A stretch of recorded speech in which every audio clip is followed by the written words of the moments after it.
Hello sir, నమస్తే. నమస్తే అండి. సార్, ఎన్టీఆర్ ట్రస్ట్ నుంచి మ్యూజికల్ ఈవెంట్ కండక్ట్ చేశారు కదా, దాని గురించి మనం ముందు కూడా ఒక వీడియోలో మాట్లాడాము.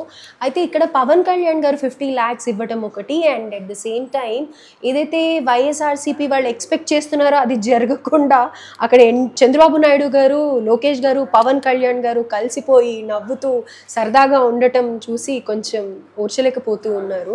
వాళ్ళు అనుకున్న దానికి రివర్స్గా అవుతూ ఉంది. సో ఏంటి అసలు, అంటే విడిపోతారు అని అనుకునే వాళ్ళు కూటమి కూలిపోతుంది అని అనుకుంటున్నారు. వాళ్ళ ఎక్స్పెక్టేషన్స్ అన్ని ఆశల్ని అడియాశలు చేసేస్తూ ఉన్నారు. ఏంటి అసలు, అంటే ఏం జరుగుతుంది? వాస్తవానికి అసలు విభేదాలే లేవా అంటే మనము విభేదాలు లేవని కూడా చెప్పలేము. కోల్డ్ వార్ ఉంది. కోల్డ్ వార్ వైసీపీ తెలుగుదేశానికి జనసేనకి మధ్య ఒక కోల్డ్ వార్ నడుస్తోంది. బయటకు చెప్పుకోలేరు, కానీ లోపల కొంత అసంతృప్తి ఉన్నది. ఆ మాట వాస్తవం, లేదని మనం అసలు పూర్తిగా అనలేం.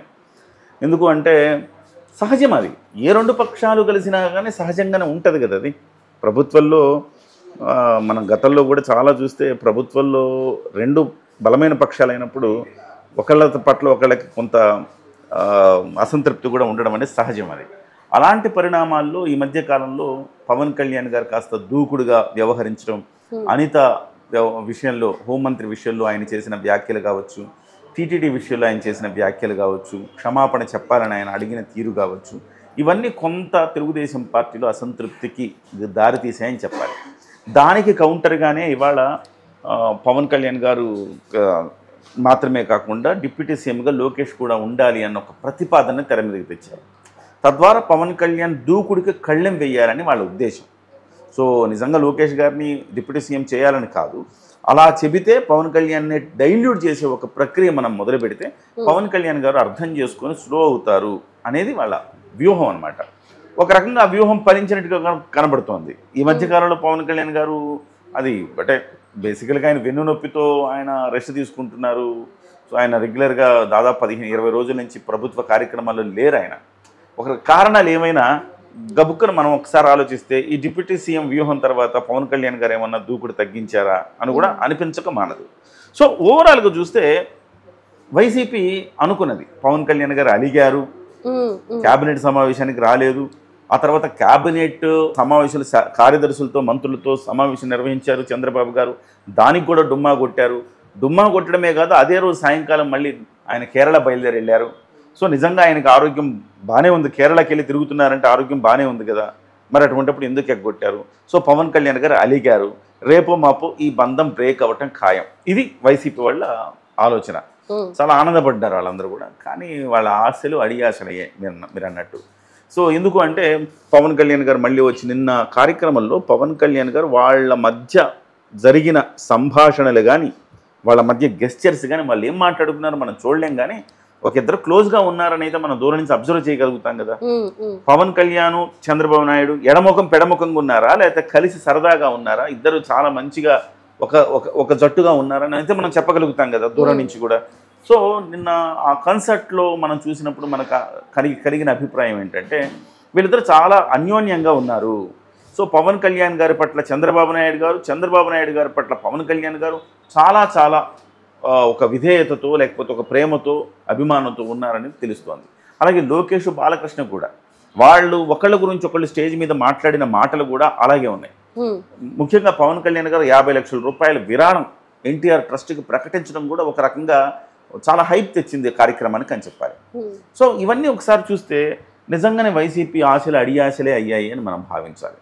సో ఆ రకమైన ఒక కెమిస్ట్రీ అంటారు కదా, ఆ కెమిస్ట్రీ వాళ్ళ నలుగురు మధ్య కనపడింది. సో చంద్రబాబు నాయుడు గారు, లోకేష్ గారు అంటే తండ్రి కొడుకులు, ఈయన బాలకృష్ణ గారు వాళ్ళ వియ్యంకుడు, స్వయాన బావమరిది చంద్రబాబుకి. వాళ్ళు ఎప్పుడు ఒక కుటుంబంలా ఉంటారు. ఆ కుటుంబంలో సభ్యుడిగా పవన్ కళ్యాణ్ మారిపోయారు. పైగా భువనేశ్వర్ గారు పవన్ కళ్యాణ్ పట్ల చూపిస్తున్న ప్రేమ, ఈ మధ్య కాలంలో ఆమె పవన్ కళ్యాణ్ పట్ల మాట్లాడిన మాటలు కూడా చాలా వైరల్ అయినాయి. ఒక కార్యక్రమంలో మాట్లాడిన మాటలు, ఒక సోదరుడిలాగా నాకు అండగా నిలబడ్డాడు పవన్ కళ్యాణ్, నా జీవితం మొత్తం మర్చిపోలేనని చెప్పింది ఆవిడ. సో ఇవన్నీ ఒక్కసారి మనం చూస్తే ఈ బంధం ఇప్పట్లో వీడిపోయేది కాదు అని మనకు అర్థమవుతుంది. ఏది లోకేష్ బాలకృష్ణ ఇంట్రడ్యూస్ చేసే విషయంలో చంద్రబాబు నాయుడు గారు నా మిత్రుడు అని చెప్పి ఇలా ఇంట్రడ్యూస్ చేస్తున్నప్పుడు కూడా 2 విజువల్స్ పవన్ కళ్యాణ్ గారిని ఫ్రేమ్లో ఇంకా చంద్రబాబు నాయుడు గారిని చూపించినప్పుడు ఆ క్లోజ్నెస్ తెలుస్తుంది. సో పవన్ కళ్యాణ్ గారు ఆల్రెడీ అన్నట్టు పవన్ కళ్యాణ్ గారు చాలా దూరదృష్టితో ఆలోచిస్తారండి. ఈ పొత్తు 10 ఏళ్ల పాటు కావాలి అనుకున్నారు, అంటే ఆయన కావాలని కోరుకుంటున్నారు. విడిపోదామని తెలుగుదేశం పార్టీ అనుకున్నా కానీ ఇదంత త్వరగా ఏదైతే కాదు. ఎందుకంటే పవన్ కళ్యాణ్ గారు అంత హంబుల్గా ఉన్నారు. తెలుగుదేశం పార్టీ కూడా విడిపోవాలనే ఉండదు. విడిపోతే ఇవాళ ఎవరికి నష్టమవుతుంది? తెలుగుదేశం పార్టీకి నష్టం అవుతుంది.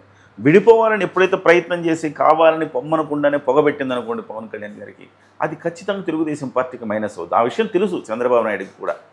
సో అందుకోసం ఆయన అంత తేలిగ్గా పవన్ కళ్యాణ్ గారిని బయటికి పంపించే వ్యూహంలో ఆయన ఉండడు. కాకపోతే కొంచెం చిన్న చిన్న పొరపచ్చాలు ఉంటాయి. ఏ కుటుంబంలో అయినా ఉంటాయి కదా. భార్య భర్తకే పడదు, మామూలు భార్య భర్తకే పడదు.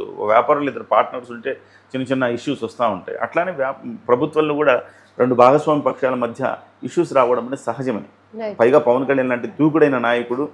సో అలాంటప్పుడు కొంత వస్తూ ఉంటాయి. కానీ అవన్నీ కూడా విడిపోయే అంత తీవ్రమైన ఇష్యూస్గా మనం చూడకూడదని ఈ నిన్నటి కార్యక్రమం తర్వాత మనలాంటి వాళ్ళకి కూడా అర్థమైంది. మనం కూడా అనవసరమైన స్పెక్యులేషన్స్ తీసుకుపోయి, సో పవన్ కళ్యాణ్ అలిగాడు, చంద్రబాబు నాయుడు ఫోన్ చేస్తే కూడా పవన్ కళ్యాణ్ లిఫ్ట్ చేయలేదు, అంటే ఇంక అంతే అయిపోయింది, ఇంకా దబిడిదిబిడే పోయినట్టే అయిపోయినట్టే అని అందరూ అనుకుంటారు. చాలామంది విశ్లేషణలు కూడా చేస్తూ ఉంటారు. తొందరపాటు విశ్లేషణలని మనం అనుకోవచ్చు. పవన్ కళ్యాణ్ గారు చెప్పినట్టుగా ఆయన స్థితప్రజ్ఞతో ఉన్నాడు. రాబోయే 10 ఏళ్ల పాటు ఈ ప్రభుత్వం ఉంటుందన్న స్థితప్రజ్ఞతో ఆయన ఉన్నాడు. అదే స్థితప్రజ్ఞత చంద్రబాబు నాయుడు గారు కూడా ఉంటుందని నేను అనుకుంటున్నా. కాబట్టి ఖచ్చితంగా 10 ఏళ్ల పాటు ఉంటుందో లేదో తెలియదు, కానీ ఒక 3-4 ఏళ్ల పాటు అయితే ఖచ్చితంగా ఇప్పట్లో అయితే అలాంటి ఇష్యూస్ ఏం రావని భావిస్తా ఉన్నా.